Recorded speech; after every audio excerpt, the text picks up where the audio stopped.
Welcome to the APL quest. See APL Wiki for details. Today's quest is the 9th from the 2015 round of the APL problem solving competition. We're giving a word, which is a character vector, and we are to swap interior letters 2 and 2. So the first and the last letter always stays in place. The second and the third get swapped around, and then the fourth and fifth get swapped around. If there's a final interior letter which doesn't have a companion letter next to it to pair up with, then that just stays in place. And there are a few different approaches we can take to this. Here's some simple test cases. I'm going to uppercase the letters that have to stay in place. The casing doesn't have any significance. It's just for us to be able to see easier if things are happening the way they're supposed to. And then so here, actually I wanted this one to be like this. Here we have two final letters that stay in place. Let's also make sure that a single letter case works. It's easy to end up writing code where that doesn't work, where like you strip off the first and last letter and then you put them back together again. The first and last is actually the same letter. And then the two-letter case where nothing is moving around. Okay, the first approach we're going to do is quite literally pairing up and then flipping around and putting back together again. We're going to use the partition inclose for this. And so what we want is that the first letter becomes a section by itself, and the next two letters, and the next two letters, and so on. And then finally, one or two single letter sections at the end. And we can do that by taking the length of the argument and using that to reshape 0 and 1. Why not 1, 0? That's because we want the first 1 here for the intermediate part to be on the first of the two letters in this pair over here. Once we got that, we just need to adjust so that we have an initial 1 and always a final 1. And then this corresponds to the F. That will just stay in place because it's a one-element partition. So we put an 1 at position 1 and also at the position the length of the argument. We could also give this a name.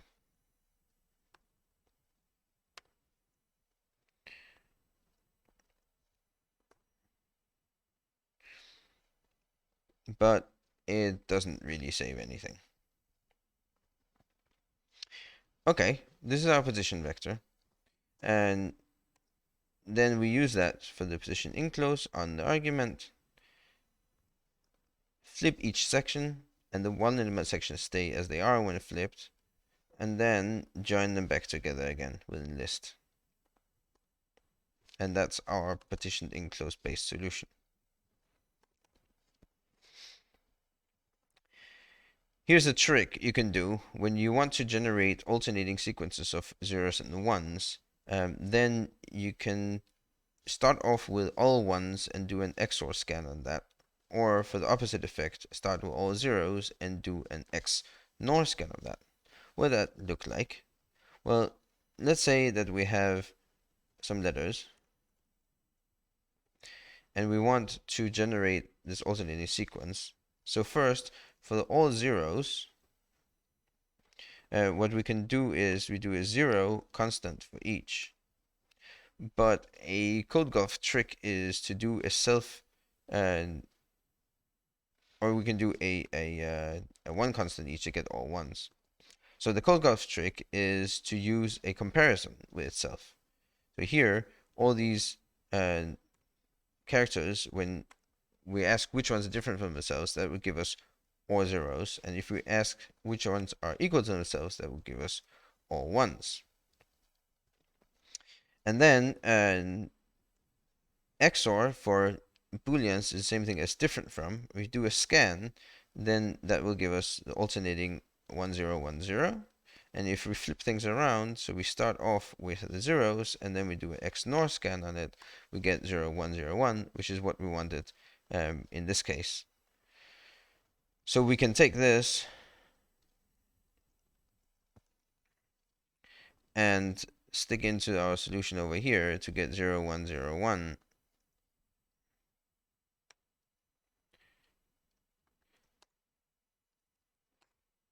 And then we just have to use the single instance of the count over here. And this would also work. But it's computation for no particular reason, and it obscures matters. But it is a trick you might see sometimes. Okay, the next approach is going to be using Stencil, because Stencil can traverse an array and chunk it up in pieces, which is exactly what we want here. Classically, you'll see Stencil with a window size of, or stencil size of 3 and a step size of 1, which is the default. But we can actually set what the step size is going to be, and we allowed any window size as well. So we can start off with the stencil, and then we need a matrix. The first row specifies the size of the window in each dimension. Here there's only one dimension, and that's going to be 2. And the second row specifies the step size. Here we don't want an overlap between these, as we would have in a pairwise reduction. We want to use every element exactly once. So we're going to use a step size of 2 as well, so we overlap with, so have no overlap between them. And this is going to be on the argument. And for now, let's just use the simplest operand, which is the enclosed neighborhood. And that, oops, I'm using the wrong characters here. And then we can see that we're getting pairwise elements. But this isn't quite right, because we're pairing up the first element with the second element, whereas we want the second and the third. So we can offset this, so to say, by sticking a space at the front, and then we can remove the space later. Now that's done, we can see that we have these pairs correctly, but there's an issue where we're including the last element as well, and then the second to last one. So we can get rid of it temporarily by dropping one from the end, and we can just remember to put it back at the front when we're done. Let's put it back at the end when we're done. Now removing that also removes the second to last one, which is a bit of an issue, because the stencil, if it cannot create a whole neighborhood, it will just drop trailing elements called shards. But we can fix this by putting a space at the end as well, and now we get it there. And so other than the spaces, ignoring those for a moment, if we reverse every little window here, then we get the result that we want. We just need to remove spaces and join everything together. However, we've got a vector of vectors for each one of these, and we don't really need to do this enclosure. If we don't do that, then things get mixed. We get a collection of vectors that is a matrix. And this little function just chooses its right argument, so we can just put a right tag instead of that. Now we need to reverse the left and right, and we don't care about these at the end and at the beginning, because the space isn't going to be counted, so it's safe to reverse everything. And then we need to ravel it to get it back here. And the only thing that's wrong now is that the spaces are there. We'll have to remove those, and then we have to add the last element as well. So one way to remove spaces is with without.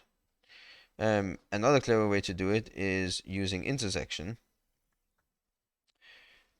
because there are no spaces in the word, and so the only letters that are kept are the ones that are already there, and that's exactly what the intersection is doing. Finally, we just need to add the last element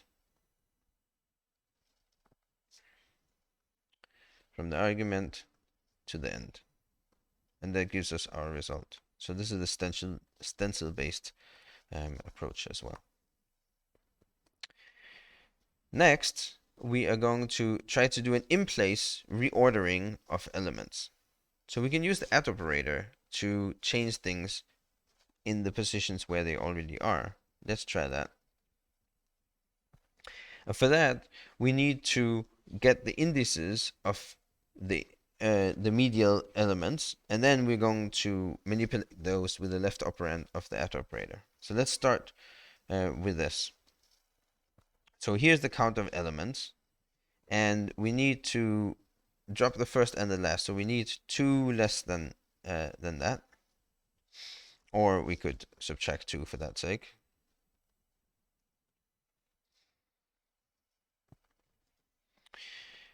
And then we need to subtract 1 more if we are going to if we have an odd number of elements, because we don't want this this f over here to be included in medial elements that are going to be flipped around. So we can add 1 more if the length is odd. And now there's a problem. Short words will end up with negative numbers, and that's not good. So we need to make sure that we have no less than 0. And then we can generate the range for that. Of course, this doesn't start at the right position, because we want to start with the second element, so we'll increment it. Right, this gives us the indices of the elements that we want to operate on. We can be a little bit cleverer over here. Look at this. We are having the length twice, and we've got a number 2 twice. We should be able to put this together to become a neat little train. So if you put the length on left and 2 on the right, then we want the length, that be the right argument, minus 2, that's the left argument, plus, well, that's exactly the remainder between 2 on the left and the length on the right. And we've got the length on the right, and we've got 2 on the left, so that's the remainder. You see the symmetry? Well, this is plus, so we can move the terms around as we want, and I think this looks a whole lot cooler. Okay, these are the indices that we want to operate on.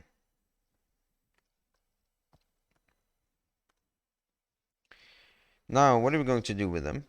In order to flip every other one, we can reshape them into a 2-column table and then swap the 2 columns.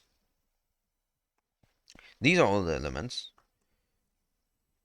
2 columns, and then half of the number of elements would be the number of rows. Of course, this gives us a matrix, so when we're done, we need to revel them again. So far, there's going to be no change. The only thing we need to do now is just flip the table right, left. And that's it. We're done. That's the stencil-based approach. Sorry, that's the at-based approach, reversal.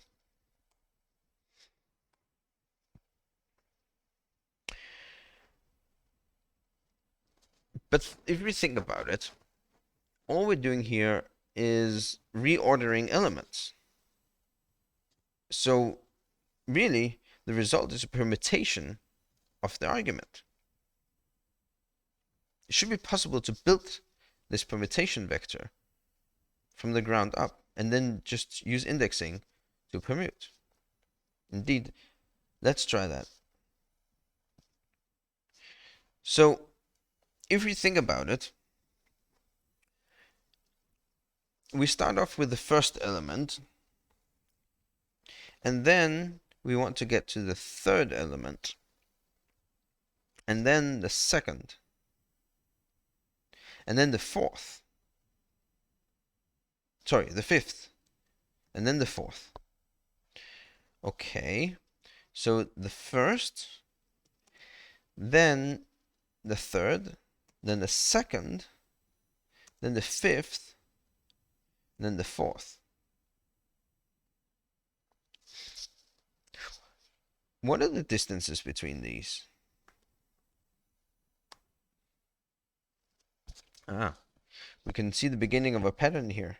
If we were to continue, then we would want, after we've used up the fifth here, you want the seventh, and then the sixth. Oh, now we can see the pattern. Okay, so we want the distance from one index to the next one is alternatingly -1, 3, -1, 3, -1, 3. Right?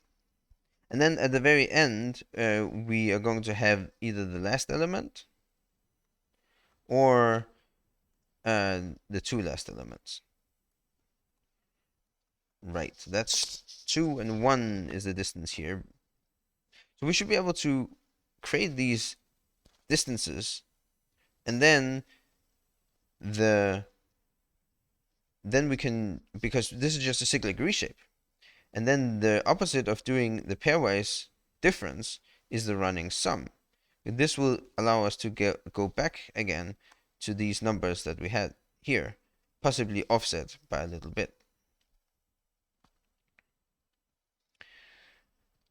So let's try to do that. We can start off actually in the same way, because we already have written a computation of how many medial letters there are. That was this formula. And then we need to reshape this vector 3, -1. And at the very end, we wanted adjacent differences of 2 and 1, although there might only be, it might just be the 2 and not the 1, but let's just put it there for now.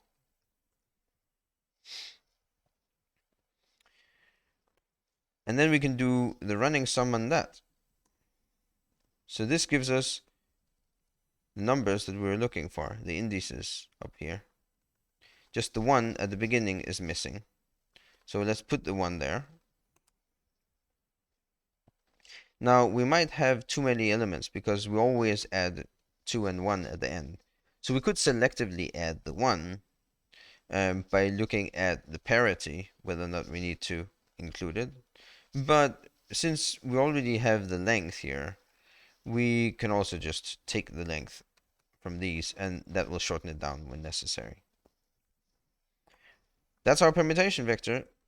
Let's use it for indexing, and we get the result we want. It's a nice flat solution.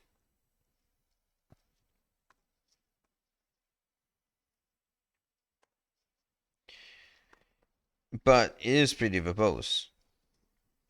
Another approach to this would be if we can just get some numbers that have their relative sizes such that if we were to try to sort them, we would need indices that would put them into this order. Then we can use grade to create the permutation vector, because grade always creates a permutation vector. So let's try that. We'll start off the same way. Get rid of the last one for now. We'll add that at the end, because the last one always goes at the end. So this is the length up until before the last element. And now a common trick in array programming is using -1 to the power of, because that with indices gives us alternating -1s and 1s.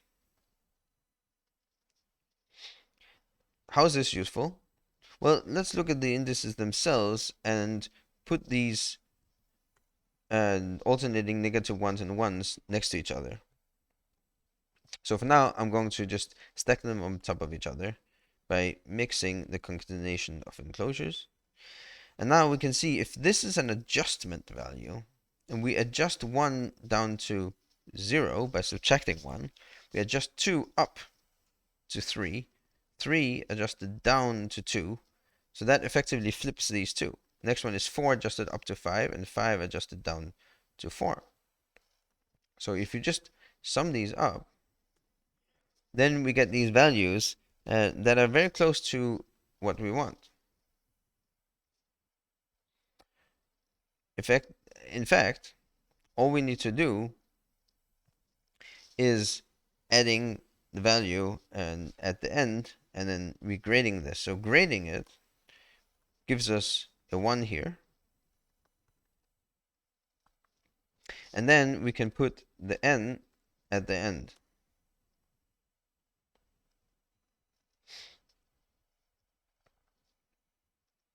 And that's our permutation vector. So now we can take index with this, and we get our result.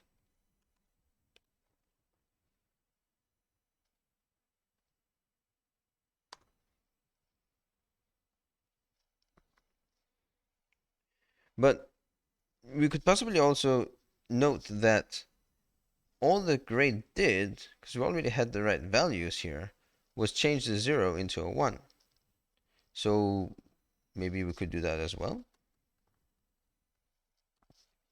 So we just want to place a 1 at 1 on this.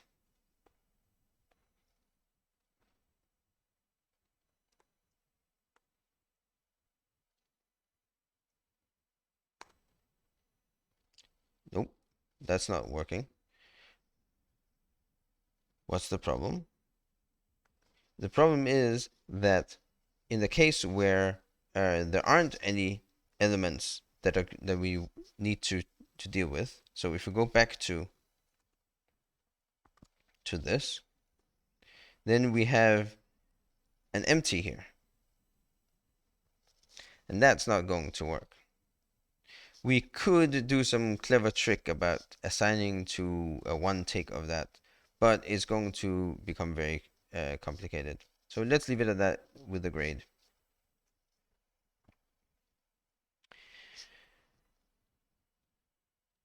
Okay, we've got a bunch of different solutions. Let's compare them with each other. Let's generate a bunch of random words so that we can time them against each other. We've got the alphabet. We want some random letters. There are 26 letters in the alphabet. And we want between 1 and 10 letters, say, in each word. And how many words do we want? Let's take 1,000. What do the first 10 look like? That looks pretty good. What do the next 10 look like? That's nice too. We get some two-letter words and one-letter words. Good. Copying in CMPX from the Ethan's workspace. And then we need to generate the expressions that we're going to run against each other. Each one of these functions is going to be called on each of the words. Looks like that. That's nice. And we're running this and see how it comes out.